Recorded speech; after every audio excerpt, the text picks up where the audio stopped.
27 years ago, I started an organization called Bond, the Brotherhood Organization of a New Destiny. And our purpose is to rebuild the family by rebuilding the man. I believe in God's order, and that order is God in Christ, Christ in man, man over woman, and woman over children. When a woman takes over, then all hell breaks loose because it's not the order of God. And it's not like a competition with the woman. It just is God's order. And when you have that order, it works. When you break that order, it fails. And in today's society, most men are living under the woman instead of under Christ. And that's what the primary problem is. And they're set up in the homes to become that way. Our battle is a spiritual battle all the time. It's a warfare between good and evil, right versus wrong. It's never a physical battle, even though we do physical fights, of course, but the real battle is between good and evil. And men represent God. They represent Christ on earth if they've been born again. Even a weak man still represents God. He might be a weak one, but he still represents that.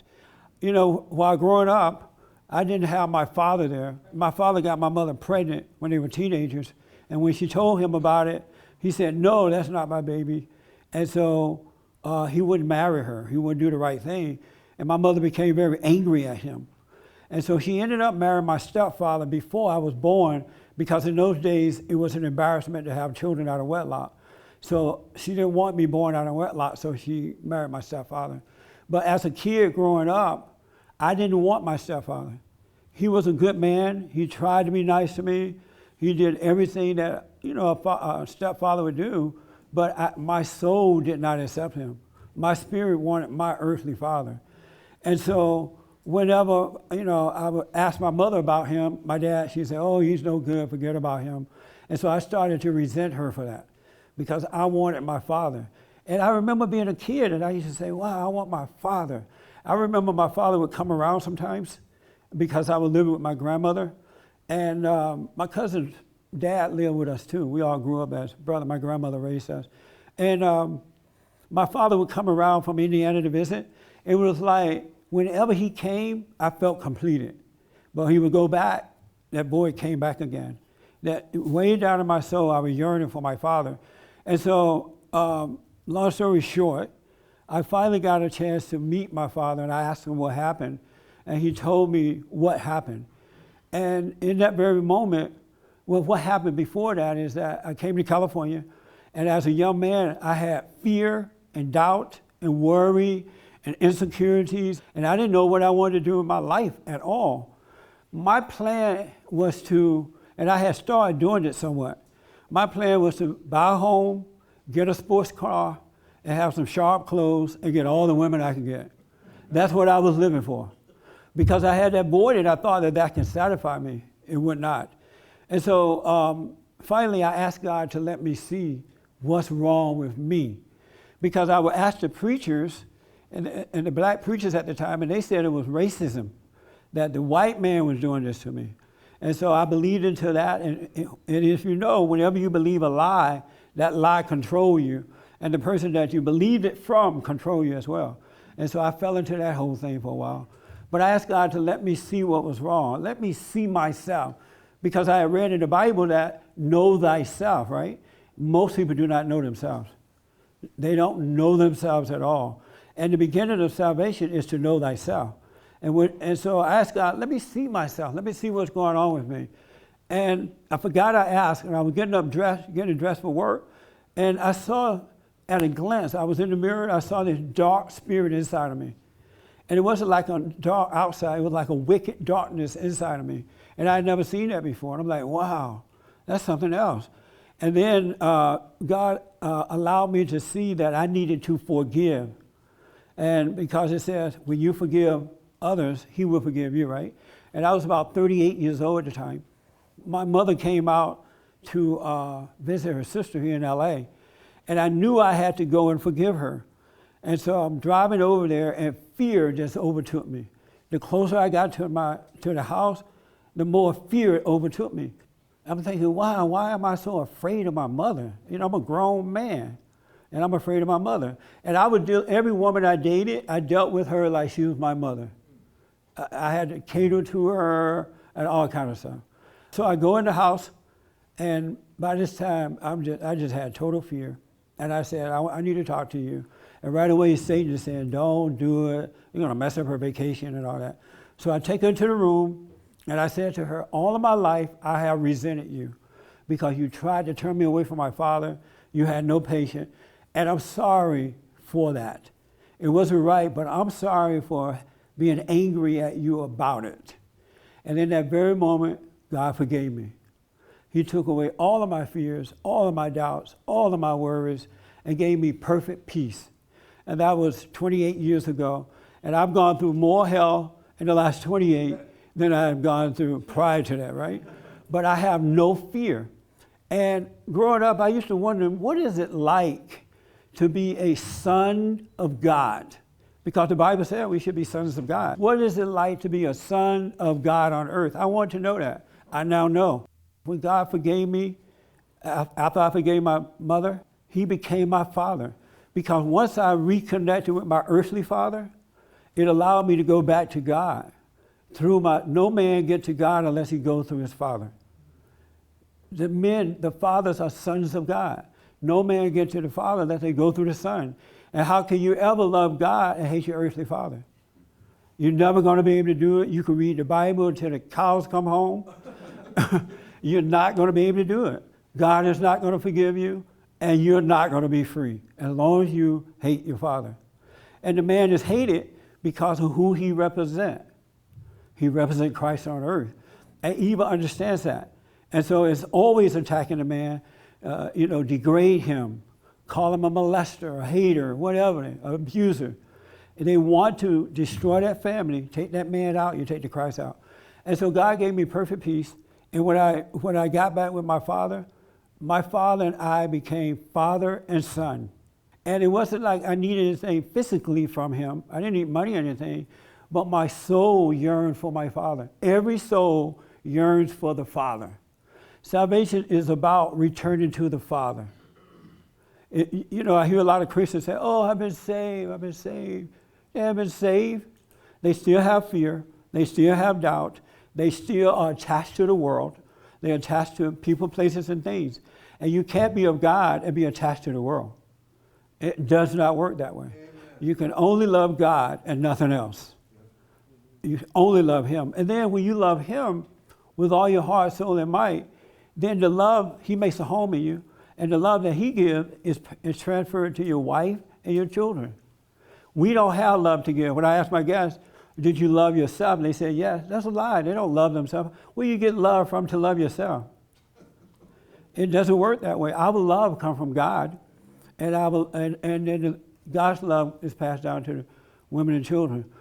I also want you to know that you can overcome that, but you got to see that you're wrong. That you're wrong for having the anger. It's abnormal for men to have anger. Every man that has anger has the nature of his mother. It's not normal for men to have anger. That's why you can find no peace in that, because it's not your natural state of being. Our nature is a solid foundation. It's honesty, it's trust, it is a sound mind, good health. And when there's trouble in the home, because the Father is working through you, you're able to help your wife, and especially wife, overcome the conflicts that she's dealing with. Because she will look at you and see the right way to go. But when you're weak and pathetic, she can't see the right way to go. And then a father is supposed to protect the children from the mother who is angry. But the father needs his wife in the way that he needs a mother. So he's not going to stand up to his wife. He's going to let her destroy the children. Because he has not overcome the identity of his mother. And so he needs the wife, he needs her love, he treats her like she's his mother, and he doesn't stand up because he doesn't want mama to be mad. So he will let her destroy his children because he needs mama instead of mama needing him. Your wife is supposed to come into your world. You're not supposed to go into her world. And your world is of God. And Eve understands this. It really does. And it's trying to destroy you. And if you notice, a lot of parents are doing the best that they can, fathers and mothers. but they're not of God. They don't have love. And one thing, we talked about the Bible. You can read the Bible until the cows come home too. And all you have is a head full of knowledge. The knowledge of good and evil. And that's a sin. The letters kill us. And the knowledge puffs you up and makes you think that you know God when you just know about him, but you don't know him. You don't see him as your father. You need wisdom. You don't need knowledge. When knowledge would fade away and the wisdom would come. But don't hold on to knowledge. You got to return to wisdom, but you got to forgive your mothers and return to your fathers. You got to, otherwise you will never know peace. You will always have fear. You will always have doubt. You will be alcoholics and drug addicts and sex addicts and fear addicts and insecure addicts. Before I forgave my parents, I could barely speak up. I would try to speak up, and it would come from here like really powerful and strong, and then it would get here. And it would get here just locking my throat. It was just locked there. And then by the time it came out, it's like, yes. I don't have that anymore. I don't have that anymore. And I truly see God as my Father. I don't see him as God, this big person I'm trying to get to. He is my Father. In the Lord's Prayer, it says, our Father, which art in heaven. It doesn't say our God, which art in heaven. God is our Father, but you're never going to know that until you forgive. And when you forgive, and when you go to your parents or whomever you need to forgive, don't do it. Don't ask them to forgive you. You forgive them. You go and you say, I'm sorry for having anger against you. I'm wrong. It's wrong for the way you treat me, of course, I realize that, but I'm suffering because I resent you. Because all anger is of the devil. Everybody who has anger, Satan is your father. And I know people are going to say, well, Jesus had anger, not this kind of fallen state anger. He had discernment. And we are to have discernment too without hating. And when you leave out that hate part, you won't be overtaken by evil. You will overcome evil. But you got to drop the hate. You got to speak up, but don't hate. Speak up, but don't resent. And so go and apologize. I'm sorry for resenting you for what you did. And if they start crying, don't fall for it. Let them cry. Because all they're just trying to do is manipulate you. I did the best I can do. I'm your mama. I brought you in this world. Your old dad was no good. You just look at that and let her say what you want to say. Say, look, I just wanted to tell you I'm sorry for holding this against you because I realize now you can help yourself. And I become like you. I'm sorry for that. Because when you judge it like that, you shall be judged. What you put it out will come back. And so you got to return to your natural state of being. Women need this like you need Christ. They need you to be a man. And they can't determine what a man is. You have to become a living example of a man. And a man is not a macho person. He's of love, real love, not emotional love. The love that has no anger. Love is no hate. And you can't see it, you can't taste it, you can't touch it. It's a light unto your feet. I'm telling you, that's the only way you're going to become a son of God. You must forgive. All right? I just want to ask, I know I'm out of time, but I want to ask 3 people, I got 4 hours. I asked 4 out of each hour. I used to be so weak and so afraid and so emotional. Every man who has emotion is a woman, and you're no good to women. Just imagine Christ was emotional. You go to Christ for help, and you're like, I know how you feel. I feel the same way. Right here. If you could change one thing in your life, what would it be? More conviction in a certain goal I want to accomplish. More conviction in a goal that you want to accomplish. Yeah. Have no doubt. I guess have no doubt. I'm sorry? Have no doubt. Okay. Good. I asked my new friend, what do you want out of life? I just want to live the best life I possibly can and wake up every day when my feet hit the ground. I can't wait to get started. when you spoke about the Father and everything, I had the biggest blessing I had in my lifetime was making peace with my father before he passed. And the reason for that was he was incredibly weak. Yeah. And he allowed my mother to beat the living crap out of me emotionally. Yeah. And from the time I was 13 on, I sought other people to help me. And going to a long way to forgive him was very powerful. And the conversation you spoke about with the mother, I had that conversation with my mother also. Right. I forgave her for everything because I said, the only thing I could figure is you didn't know any better. That's right. Mothers don't know better. Their mothers have messed them up. They became like their mothers, and they're going to do it to your children. And they can't help it because no one has ever told them how to forgive and let it go. And I think the only thing a real man can do is help the woman that he loves to let go of her anger. Yes, sir. Don't go into her hell. Bring her out of the hell. That's right. Take it to your side. Uh, And that's a heck of a thing to do. I mean, that's a wonderful thing to do. Yes. You're really helping that woman in such a powerful way. That's right. I'm telling you, and women are waiting for this. They're hungry for a real man, a man that loves what's right with all his heart, soul, and might, along with nothing else. Over here, what's your goal in life? My goal in life is to follow Christ. As I've recently gone through sort of a spiritual awakening, I've realized that it's one thing to become a believer and it's another to become a follower.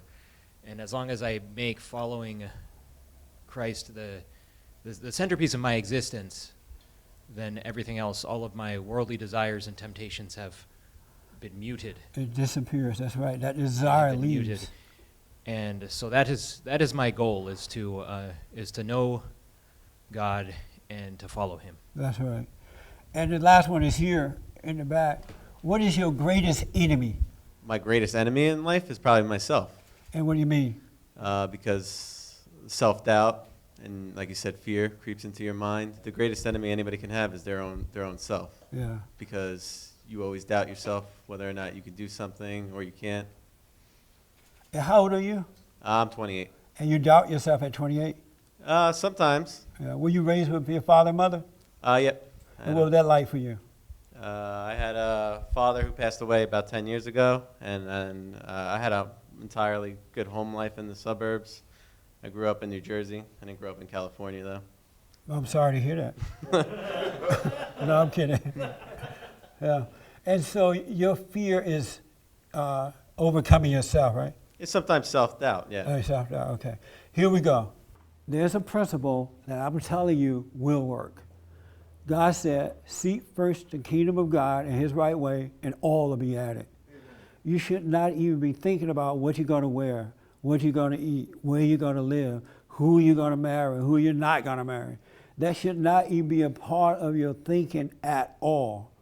Your thinking should be seeking the Father, and he will add everything to you. Your greatest enemy is your mind, your thoughts. Your greatest enemy. Every thought you get is a lie. They build you up to tear you down. That's all they ever do. If you pay attention, you would see that. That's why God said, bring every thought into captivity, every one of them, because they are not of him. They are of your father, the devil. And every person who has anger lives in his thoughts, his or her thought, believing a lie. You know how Adam had a relationship with the Father?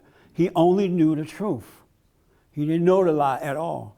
And then Eve come along after listening to her father, Satan, and she convinced Adam that he could be his own God. Don't pay attention to your father, like some wives do today. Don't pay attention to your father. Listen to me.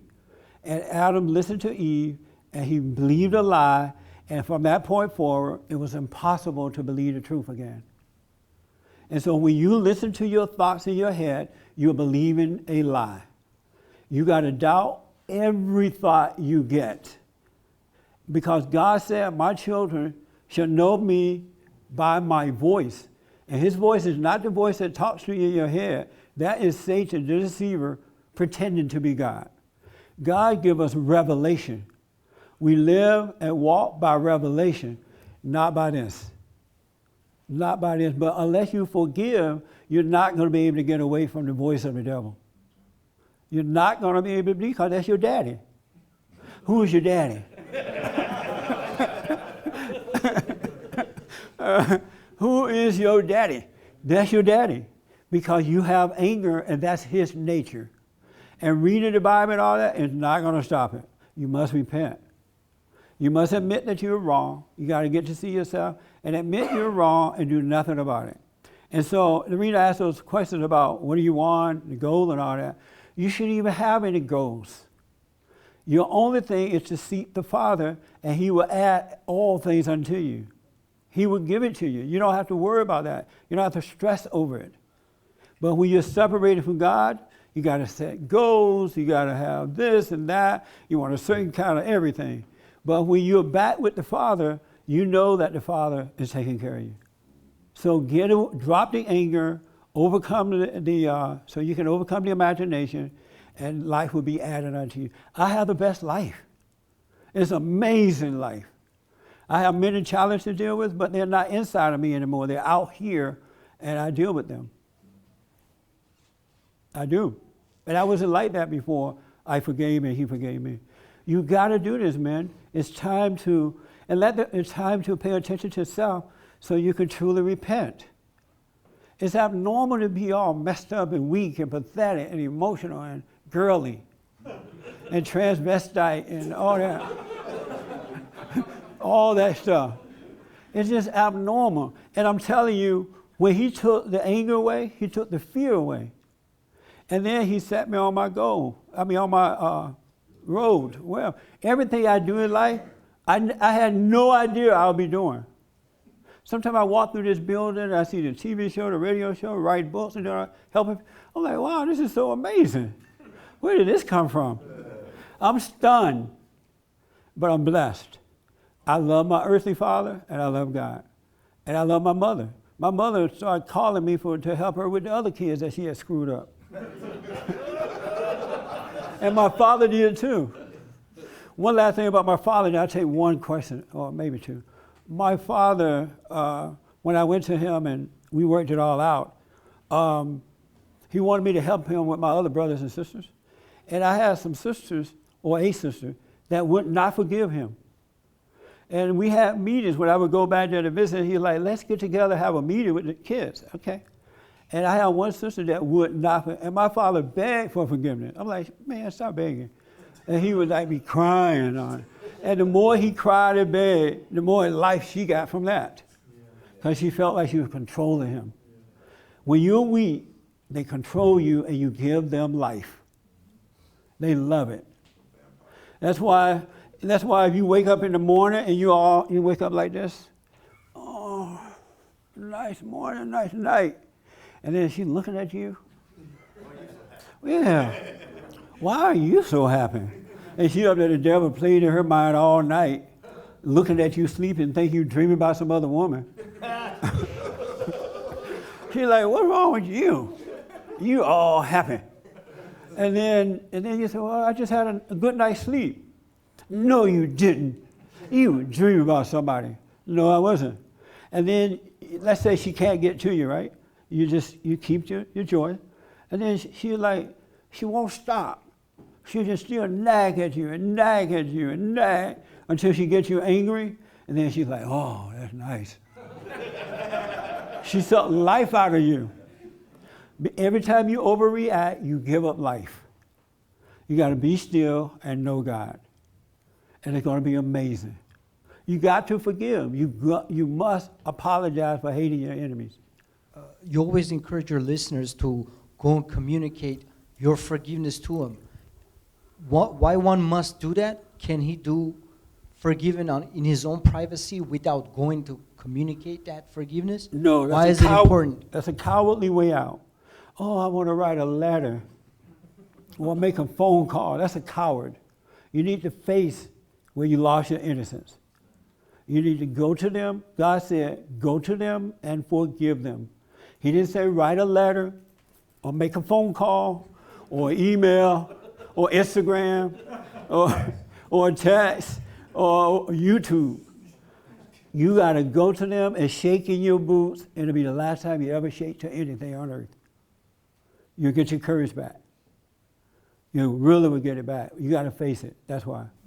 So, did you forgive your mom first and then you went up to her to communicate, or did you forgive as you communicate? That's a very good question. When God allowed me to see that I resented my parents, He also caused me to forgive in that very moment.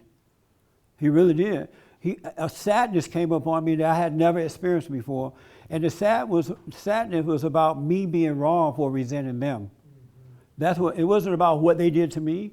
It was about me being wrong, my being wrong. Is it me? Where's James? My being wrong. He correct me all the time. Now, I hate to have him on the show anymore. We were doing the show on Friday, and I said something wrong. You know how black people don't know English.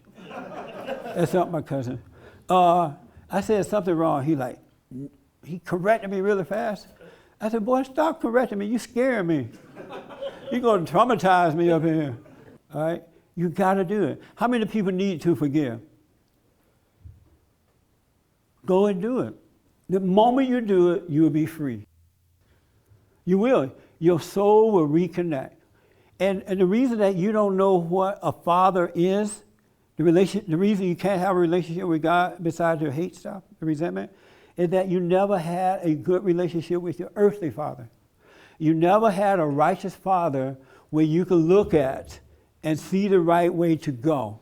He wasn't what he said he was. You've only had bad examples, so you see God in the same way. God is like so simple and easy.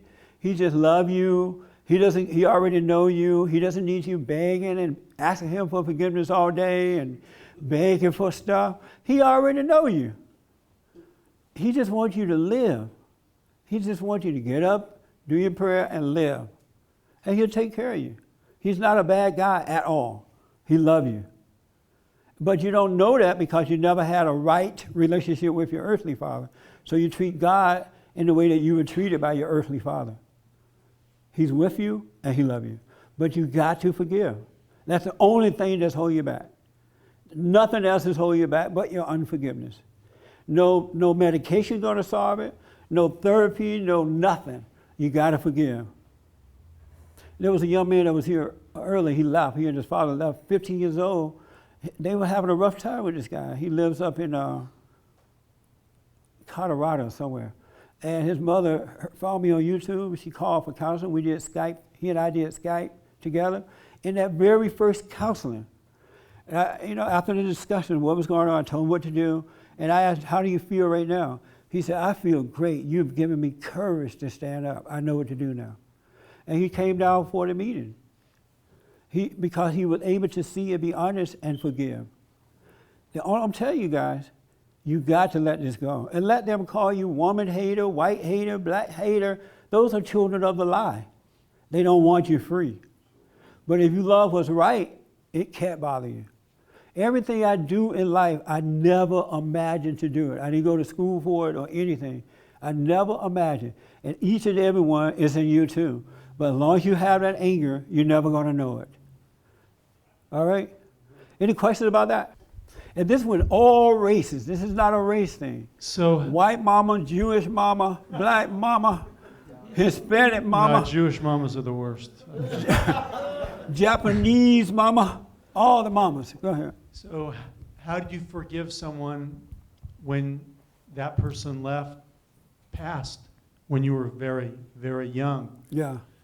Just realize that, when you get to know yourself, because you become like the person that you resent, when you get to know yourself, it's going to help you understand the person that you resent. And when you see that you're doing things and acting in a way that you really don't want to act, you wish you didn't do it, it's going to help you understand that person. And you wouldn't want someone to be angry at you about the things you can't help but do, right? Well, that person doesn't want you to be angry at them.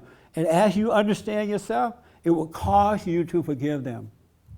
Because you're going to understand. When you understand your nature, it'll help you understand the world around you. And that will cause you to forgive them. Not all, but men and women, boys and girls, don't resent their fathers. They yearn for their fathers. They don't resent their fathers, but their mothers have told them that they resented their father. And they believe the mother. They believe into the lie. Right, and so she made them believe that they hate their fathers, and they don't. This for boys and girls.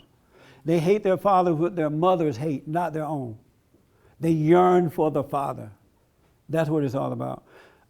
Esteban, give a quick thing what happened to you as a result of dealing with all this. Esteban is from Arizona. Right when I heard it, I knew for sure that what I needed to do, that I needed to go forgive. And it was like this, it took me 2 weeks to actually go and talk to my mom and my dad, but I knew that I was a woman. I knew it. I saw it right away. It was like a lesbian relationship with my wife, and I could just see it. And it was like this thing that I just needed to get out of me. And when I went to apologize, I remember getting in front of the house, and there was something inside of me that was telling me that no, don't go in there, don't go in there. And it was actually an audible sound that I made, because it just came. I was just and I had to go. I went in there and I did it, and right when I did it, I felt something leave me. Yeah. But I didn't know what it was at first, and over time, things just started changing. And it was. I told Jesse the other day that I was talking to my wife, and it's been about, I think it was in December when I went over there, so it's been about 6 months. But my wife, it was funny because she told me, she goes, I don't know how to handle you anymore. And it was such a revelation. Well, it was such it was such a revelation, because I was like, I've been handled. Yes. You know, and I didn't even know it. That's and right. so now, and you know, it's so amazing, because I have my brother Michael here with me, and my son. And I remember when I thought I was saved, and I went and got baptized, and I was going up to people and telling them this, telling them that. And my brother never wanted to hang out with me. I remember calling him, he'd want to get off the phone with me in 1 minute. All the time. And now that I've forgiven my parents, it's not even me doing it. That's it's not right. even me doing it. Everything's changing in my life. Yes. And it's not even me doing it. Thank you, man. One thing I want to close by saying is that there is 2 kinds of faith or belief. One faith or belief come by hearing. You hear the word, you hear about God, and that gives you a sense of faith. But there's a true faith that you are born into. And when you're born into that faith, you live by that. I really appreciate you guys coming, and thank you for your patience. We have food out in the back.